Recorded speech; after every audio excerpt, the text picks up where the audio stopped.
Starlight Elena is here, a new amazingly powerful hybrid character that has some big bonuses and gear requirements for those of you who actually owned the own Elena. So let's get into it, guys. Welcome back. Thanks for joining us. With a little bit of time out of your day today, we're going over specifically Starlight Elena today. Lauren's also incredibly powerful. She can have her own video. I don't want to have like a 2-hour video for you guys. So thanks for joining us. Thanks for that support via the Patreon system. If you guys are playing War of the Visions or Brave Exvius and you're not using the Amazon App Store version of the game, there's no reason not to, especially if you're making in-app purchases, because the App Store and Amazon coins are going to save you up to 20%. We're sponsored by Amazon in the App Store today, and through Amazon coins, you can save up to 20% on your in-app purchases. There's going to be a special link down below that gives you an even bigger maximum 20% purchase on 2 different bundles that you can use repeatedly over the course of however many times it is that you want to. So definitely go ahead and make sure you check out the Amazon App Store version. Swap over.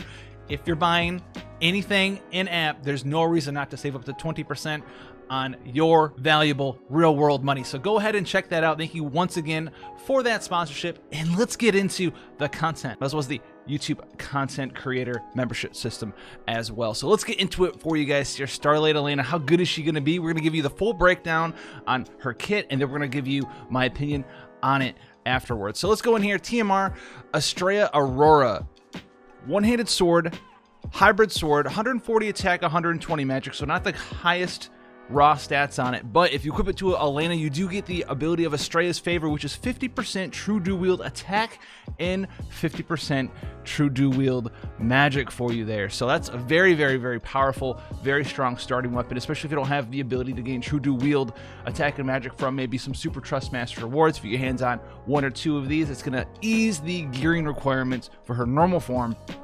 substantially, making room for killers, limit burst damage, more attack and magic, materia, things like that. So this is a very, very powerful starter weapon for this character, easing that gear requirements. Now we also have the Super Trust Master reward, Azure Radiance, 150% true double hand attack, 150% true double hand magic. So very, very, very extremely powerful for hybrid characters, right? We looked at, you know, Cloud's Neovision Cloud's Super Trust Master Ward was 200% true double hand attack.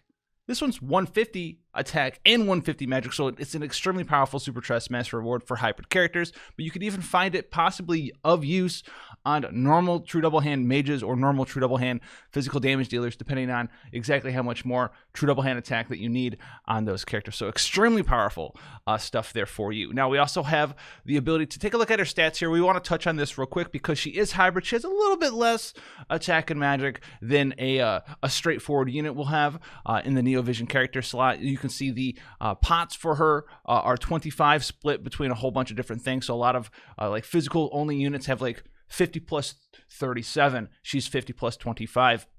So that's going to hold her back a tiny bit, but she has hybrid damage. This is to be expected for her there. Her Brave Shift is a unique one. Most characters that are base Neovisions, there are a few exceptions, and she's one of them, have the ability to just Brave Shift right away and their Brave Shift lasts forever. That's not the case for Elena here. This is going to make her actually work very similarly to the old Elena. Her Brave Shift here is available on turn 2. The duration's 4 turns, and then the cooldown to go back into is 2 turns afterwards. So it's going to force you to kind of use a couple of skills, and then you get the Brave Shift in, and then you do a whole bunch of burst damage, and then you Brave Shift back out. That being said, this works very perfectly. It's not wonky or anything because of the amount of skills and buffs she has in one form and the amount of damage that she has in the other form. So this is going to make her very similar to the old Elena, where you spent a couple turns using her cooldown skills, used her limit burst, and then you did a bunch of burst damage chaining. She's going to work out the exact same way for you guys there. Now her equipment selection, same thing as normal Elena: daggers, swords, great swords, and katanas. Armor selection, she has access to robes, heavy armor, light armor, clothing, helms, and hats. So she can wear pretty much all of the good armor in the game there. If not all of it, I mean, she can't wear shields, but who cares? She's a damage dealer. But her weapon selection is also very powerful too. There's a lot of good hybrid weapon selections in those weapon selection slots. So her innate abilities, let's get into it here. She has the first one here. She has an Aurora Ray supporting chain ability here. It's not really her main damage dealing skill. It's water and light hybrid damage, 20 times multiplier there. So you can use her for a supportive Aurora Ray skill if you so desire there. It's not a damage dealing skill though for her, really. It's not a thing that's super insane. Now we have her 2 big buffs to talk about here. We have Lux Overflow and Aqua Overflow. Very strong stuff. So it's going to be a 100% Imperil, respectively, either light or water, depending on which one you use. It's going to imbue that element for 5 turns, and then it's also going to give Elena a 20% elemental damage buff for 5 turns. So increase light, physical, and magical damage dealt by 20% for 5 turns to the caster, or water, depending on which one you use, though. So this is going to definitely be a skill you're going to be popping off with right away when it comes to utilizing Elena. It's going to increase your damage by obviously 20%. So we have Revitalizing Strike here. Is going to be the first brave ability we talk about here. You might actually want to level this one up, because you'll probably use this skill on turn 1. It's going to not necessarily be a requirement, but it's going to give you HP and MP over time, so you're not going to run out MP right here. This is going to be Stardust Ray. 60 times hybrid multiplier there. And remember, guys, hybrid multiplier, right? It's not half. It's not half, right? A lot of one of the big conspiracy theories / misinformation floating around there is that like hybrid damage, you half the multiplier effectively. That was back in the day. People said that because it was very hard to build all attack and all magic at the same time. Not necessarily the truth anymore, especially when you have characters like Elena who just come packed with, you'll see, a bunch of attack percent, a bunch of magic percent, true dual attack percent, true dual magic percent, true double hand attack percent, true double hand magic percent. It's very easy to cap out both of those stats.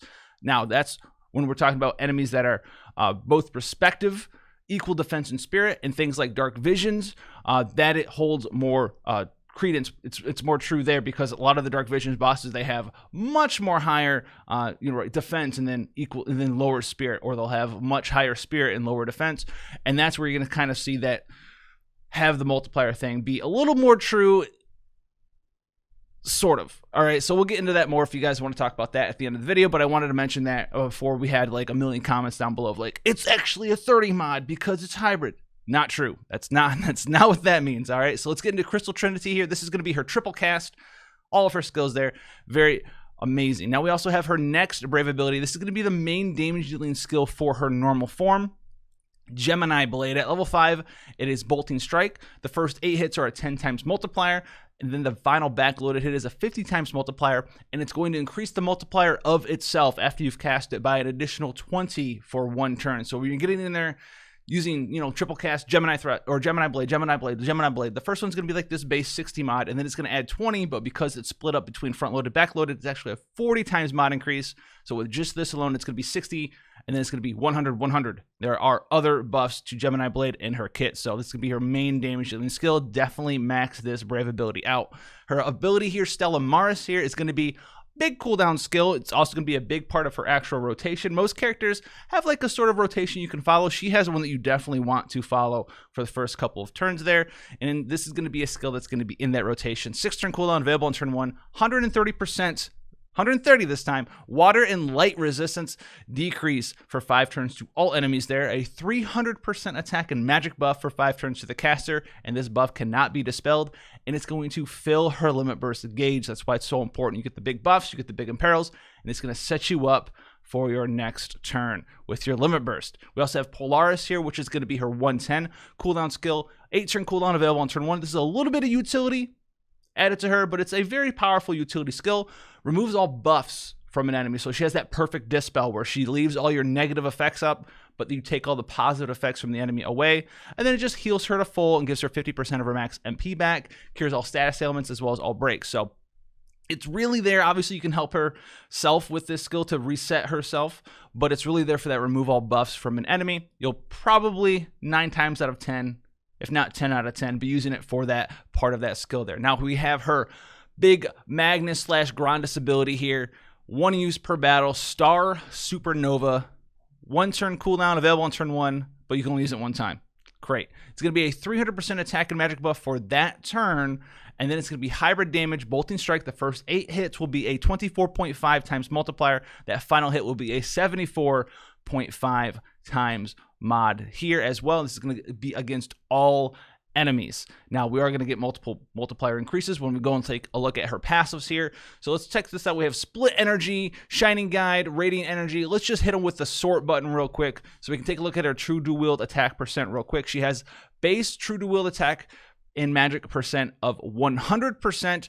All right, and this is as long as you have, check this cool part out here, this is where the ease of gearing comes in, as long as you have her own TMR, her own STMR, or Estrella or Warrior of the Crystal, which are old Elena's TMR and Super Trust Master rewards there. Now, Estrella is a two-handed weapon, so you can't dual wield it, so you don't really want to use that in this form. This form is dual wield, true dual wield attack and magic hybrid, so you're going to want to be using her own TMR probably for this, or you can use Warrior of the Crystal, which would be a good slot in for this. Warrior of the Crystal does have true double hand attack and magic in the materia slot, but it also is 60% attack and 60% magic. So if you have better weapons than Starlight Elena's own TMR, you can throw Warrior of the Crystal on if you have that in access.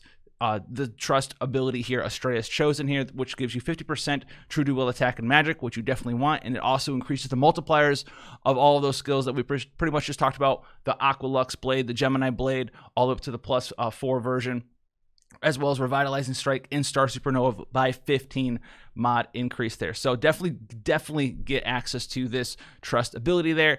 And then on top of that, we have a smattering of attack and magic all throughout her kit here. You can see attack and HP 30%, attack and magic 30%, attack and magic 30%, attack and magic 40%, attack and magic 40% when equipped with a sword. So, you know, we're getting up to the mid 100 and something percentages for attack and magic there. Pretty standard for a hybrid character. You are going to want to max these out though. Thankfully, this form is true dual wield. So with Item World, you can get double Item World bonuses there if you have good TMRs. They have attack and magic percent on them. Ravenheart sticks to mine there. Some sort of hybrid body piece as well as headpiece and some materials. You'll be able to get up there pretty easily, especially considering that she does give you 100% attack and magic true dual wield there. Also, don't forget her vision card has attack and magic percent 50% once you get to level 7. It also has attack and magic base stats added to your base stats of 60 at level 10, and at level 10 the ability also is going to give you 50% additional limit burst damage. Now she also gets multiplier increases to her skills here.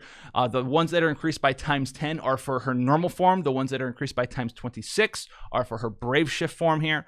For defense passives here, she has the resistance to blind and petrify, poison, and sleep, additional counter chance, and she does have the ability to counter with a skill called Refraction, which is an AoE Divine Ruination for the arena hybrid damage attack that also gives herself 100% High Tide buff for 2 turns there. She has the 6x multiplier chain mod cap, innate true dual wield, innate dual wield, as well as 150% base LB damage in her passives and 5% MP recovery per turn. Her LB here obviously is Prismatic Punishment coming in here. It's going to be a 100x multiplier hybrid damage to all enemies. It's going to be a 30-hit skill, and it's going to give you a 10x mod increase to all of the skills in her normal form.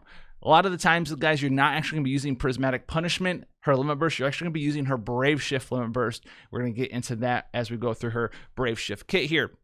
But overall, so far, this is a pretty tame renditioning, but she does have this very sweet 20% light physical and magical damage. The mods on her skills here don't get super insanely high, but they do get competitive. Remember, we have Gemini Blade, 60x base mod, adds an additional 40 to take it up to 100 here, and she is going to have some multiplier increases here. Remember, she gets 10 times in her passes alone, which is actually 20 because it's put in there 2 times, so that's going to be an additional 20, taking it up to a 120 times mod increase. And then you get this one down here after Prismatic Punishment if you use it in this form, which is going to take you up to 140 times mod increase. So pretty powerful multiplier increase there. She has the 130% in perils. She has the 20% light as well as water elemental damage increase. And Gemini Blade isn't locked, so if you want to go ahead and use her non-water, non-light, those are her specialties. But in her brave or her non-brave shift form, her normal form, you can use Gemini Blade, which is a non-elemental hybrid damage attack. So you can kind of use her wherever you want in this form. Now her brave shift form, we're gonna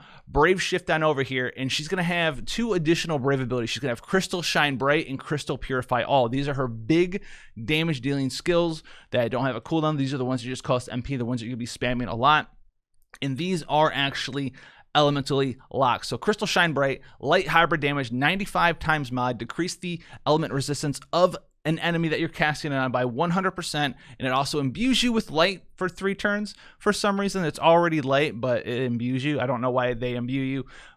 Kind of weird. The water one here is the same sort of thing, 95 times mod, 100% water and peril, imbue water for some reason. So this is going to be your big 2 damage dealing skill. She still has Revitalizing Strike, which is the HP and MP refresh over time skill in this form if you want to. She still has Crystal Trinity here for the triple cast here. Now let's get into our new skills. We have Evildoers Beware, hybrid damage 55 times mod, 1-hit skill, increases your physical damage against demons and humans by 50% for 1 turn. This actually gets way higher than this, as you'll see when we go through all the multiplier increases, but this is sort of a skill that you'll use as a follow-up to another skill down here, Evil Must Be Vanquished. But we'll go over Evil Must Be Vanquished in a hot second. So we have Allow Me to Protect You, 5-turn cooldown available on turn 1. A little bit of tiny utility here, nothing crazy to talk about. Increases water and light resist by 80% for 5 turns to all allies.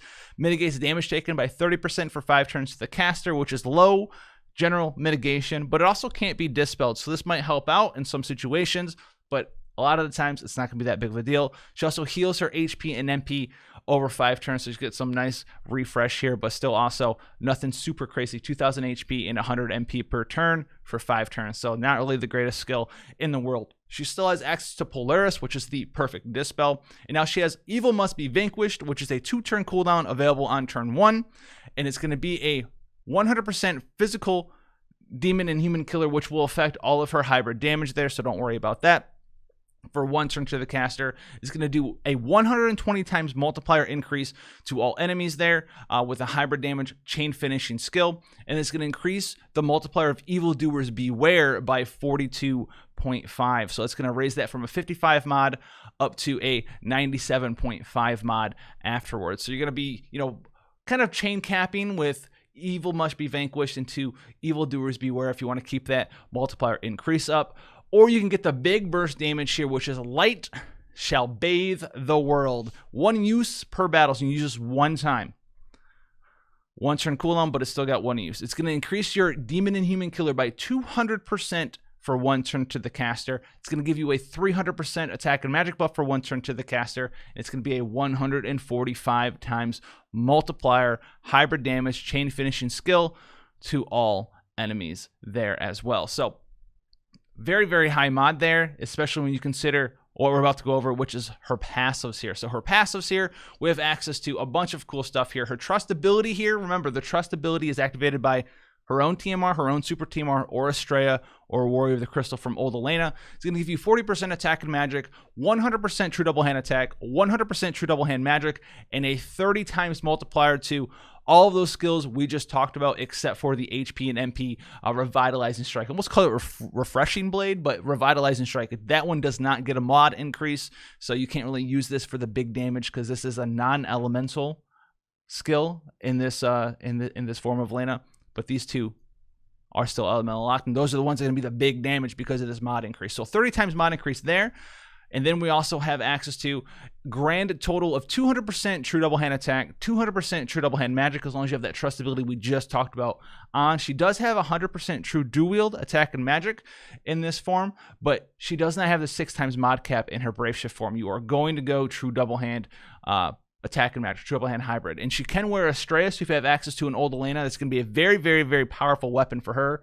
It's got good variance on it, and it's got decent stats, but not the greatest stats, but it is pretty powerful. Her attack and magic passives, her percentages, pretty much the same ones as the base form there. So you're looking right around, 150-ish percentage attack and magic there when all things are said and done. And she still has the 26 times mod increase here to her skill. So let's check this out. We already talked about for those who came before me. Right on. Yes, got it. But we also have a Merciful Aurora here, which is going to be a 26 times mod increase to all that stuff. So she's going to have a 56 times mod increase to those big 2 damage dealing skills, as well as her Light Shall Bathe the World, Evildoers Beware, and Evil Must Be Vanquished. These are also getting a 56 times mod increase. So Light Shall Bathe the World is already over a 200 modded increase right there for you guys. And then we also have access to Crystalline Spectrum. Now this is going to be the limit burst of choice for you guys that you're going to be wanting to use. It's going to be a 100 times hybrid damage mod, but it's going to give itself a 150% LB damage buff before it does the damage. So it's very similar to like the old Advent Children Cloud, the Advent Children Cloud, who gave himself a LB damage buff. She's going to give herself an LB damage buff. She's going to get into there, do that hybrid damage, and then it's going to give her skills that we just talked about a 30 30 times mod increase. So you have the 56 from the passives. This makes it 86 times mod increase. So this is why she works very similarly to the old Elena, where the old Elena would use a couple cooldown skills, limit burst, and she'd have all of those big stacking mod increases on her bolting strike skill. This Elena is going to work the same exact way for you guys. 86 times mod increase though for you guys. Now on top of that, remember she does also have 150% LB damage buff in this form as well. And if you get her vision card to level 10, it's going to give her 50% extra LB damage, which leaves you just 100% off of the cap. So you're going to be 100. You have 200% true double hand attack, 200% true double hand magic. If you have her STMR thrown in there, that's going to be 350% for both of them. So get some 50% extra from somewhere else, and then put her LB damage card on her. Get some attack and magic and that LB damage. She can be 100% off the cap for LB damage and 50% off the cap for true double hand attack and magic. So very powerful stuff. You can just kind of fill up with killers afterwards. Very good stuff there. Now, as far as a sample rotation, we'll have a full build guide on her, obviously, in the week to come, a couple days from now, I want to say. But what are you going to kind of do here with your Elena when all things are said and done? Very simple. Very simple stuff here. So you're going to come into the fight, right, as the normal form. You can't Brave Shift yet, but this is going to be the sample thing for you. You're going to have triple cast, so you triple cast, and you're going to be using Stellar Maris here. It's going to give you that 130% imperil, very strong. It's going to give you that attack and magic buff for 5 turns, and it's going to fill up that LB gauge. And then you're going to be using the good old, either of your choice, Lux Overflow or Aqua Overflow. If you want to do light damage, you use the light overflow. If you want to do water damage, you use a water overflow there for you guys as well. And it's going to give you that 20% damage buff, which is very powerful. And it's also going to give you that imbue for 3 turns. On top of that, you have 1 extra skill to use. You can go in here and do whatever it is. If the boss had buffs on him right away, you can use Polaris. If you want to get some MP and HP over time, this is the turn you use Revitalizing Strike. But after that, you don't really have a whole bunch of other stuff to do. You can do those 2 things and then follow it up with whatever random third thing it is that you want. Now, you have your full LB gauge now. Turn 2's ready. You can Brave Shift. You're going to Brave Shift, and you're just literally going to use her Limit Burst here, Crystalline Spectrum. Chain finish it, throw it into the wind, whatever it is. You really want to get the multiplier increase here of 30 times. You can chain finish, though, and it's going to do good damage. So if you have a supportive chain, that's going to be good to go. But now you have the 30 times mod increase, which is a grand total of 86. And it's going to be 86 mod increase for everything not named Revitalizing Strike. So you can get in here and do some pretty amazing stuff. It's going to be a little bit weird, though, because you kind of want to chain finish Light Shall Bathe the World first, because you want to use it, especially if you're up against a demon and human. You want to use this right away and chain finish it. Otherwise, if you're not against a demon and human, you can use this as your big chain finish skill. And you're literally just going to come in here and you're going to hang out and you're going to just use, you know, Crystal Shine Bright if you're doing light damage, Crystal Purify All if you're doing water damage. Use that 2 times and then chain finish it with Light Shall Shave the World. Light Shall Bathe the World. These names are going to come in there. 145 times mod, increased by an additional 86. Obviously, like a 231 mod, something around there. Chain finishing skill there. You have the hybrid variance there. It's going to affect half of this skill because half of it's physical, half of it's magical. So the hybrid variance affects only the attack portion of that skill. So it's going to do even a little bit more damage than normal there for you guys. And you're going to be chain finishing that on 2 very powerful skills here. These skills here do get that 86 times mod increase as well. So you're going to go from 95, you know, you get in there. What is that going to be? 95, 101, like 181 times mod. Yeah, 181. I think, yeah, 181 times mod, 181 chain skill. Very powerful stuff there. Now let's talk about how strong do I think she is and if she should pull for her. Now, very good character, very weird and wonky character at the same time. Is she like absolutely blowing the gates down of every boss known to man? Yes, every boss known to man right now, she can blow the gates off of. Just like pretty much every other Neovision character in the game. Is she a good long-term investment? Looking at what JP has just done with weird things like Demon Chimera, it's weird. She's not going to blow the gates off of all of those bosses or anything of that nature. Is she a good character, though? She's a fantastic character. If you're a Elena fan, go for her for sure. Is she going to be the next meta-changing character? Not really. I mean, she's fine. She's okay. She's great. She's good.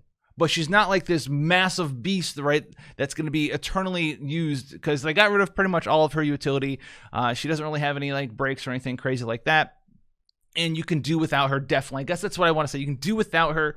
There's no like pity on this banner, anything like that. But she's very easy to gear, considering she's a hybrid character due to all the passives that she has access to in her Super Trust Master Reward and her TMR and Estrella and stuff like that. And I don't want to be like a super crazy Debbie Downer on this, but I don't know if she's actually worth it if you're not an Elena fan. You know, because she's worth it in the sense that she will do a whole bunch of stuff. But there's a bunch of characters in the games right now that will do stuff for you, and she just kind of does damage. And I don't really like generic damage dealers. That being said, I'm a big fan of Elena myself, so we're going to be pulling anyway a little bit. We're not going to go super crazy.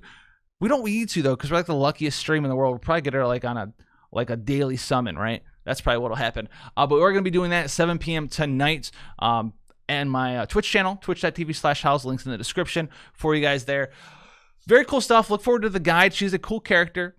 Crunch some numbers out for sure. This is pretty much napkin math stuff, but you know, I'm waiting for the good old builder to get updated so I can make all them builds. What a great, fantastic tool. Shout out to Litgard out there. Fantastic person. And treasure of the community. For sure. I use that builder every day. But that being said, guys, thank you so much. Look forward to the Lauren video coming out as well.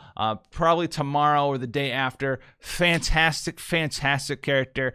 Lauren is on this banner as well. So remember, if you are pulling for Starlight Elena and you are pulling for a damage dealer as a new player, Lauren's on that banner.